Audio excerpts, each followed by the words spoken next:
দেখেন, অভিনেতার বাইরেও আমি তো একজন মানুষ, আমারও তো পরিবার আছে। আজকে ব্রেকিং নিউজ, সাকিব অপুর জন্য আমিরা একটি বাড়ি কিনেছে, এমনটাই বললেন ঢালিউড সুপারস্টার সাকিব খান। এবং সেখানেই স্থায়ী ঠিকানা হতে যাচ্ছে এই দম্পতি।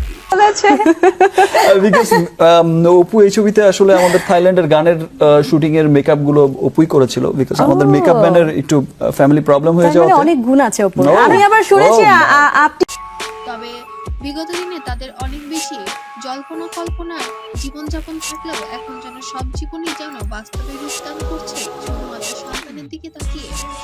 আব্রাহামের জন্য এবার সাকিব অপু আবার এক হয়ে গেছে। আমার বিশ্বাস যে আজ থেকে 20 বছর পরেও যদি কেউ জিজ্ঞেস করে যে অপু বিশ্বাস কে ছিলেন, তখন অপু বিশ্বাসকে জিজ্ঞেস করলো যেটা বলবে, আমাকে জিজ্ঞেস করলো আমি সেটাই বলবো। এবং একই সঙ্গে সংসার করছে এবং একই ছাদের নিচে বসবাস করছে এবার সাকিব খান নিজে মুখে সেটা বলেছেন।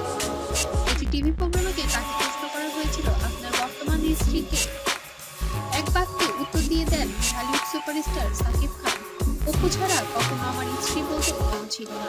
আমার প্রত্যেকটা সফলতার কৃতিত্ব অবদান সমস্ত শাকিব খানের।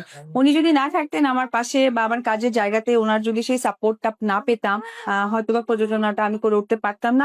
মুগলি সে তো আমার অতীত, ও শুধুই মাত্র আমার সন্তানের মা, আমি কখনো তাকে বিয়ে পর্যন্ত করিনি। তবে অপু একটি সংসারী মেয়ে এবং আমার সংসার আমার ক্যারিয়ারকে ধরে রাখার মূল কারিগর।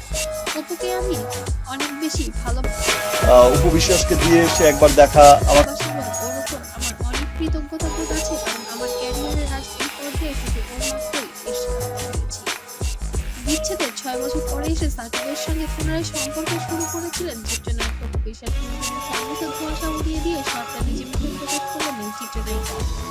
বুবলি যখন তার শক্ত প্রতিযোগিতা হয়ে মাঠে নামলেও ঠিক সেই মুহূর্তে এসে হাটে হাড়ি পারলেন অপু বিশ্বাস ও সাকিব খান। তাহলে কি কবে থেকে শুরু হচ্ছে সম্পর্কের নতুন অধ্যায়? এবার 2025 সালেই হতে যাচ্ছে তাদের নতুন অধ্যায় এবং ভাগ্য পিটিয়ে যেন এবার ঘরে উঠে পড়েছেন ঢালিউড কুইন অপু বিশ্বাস।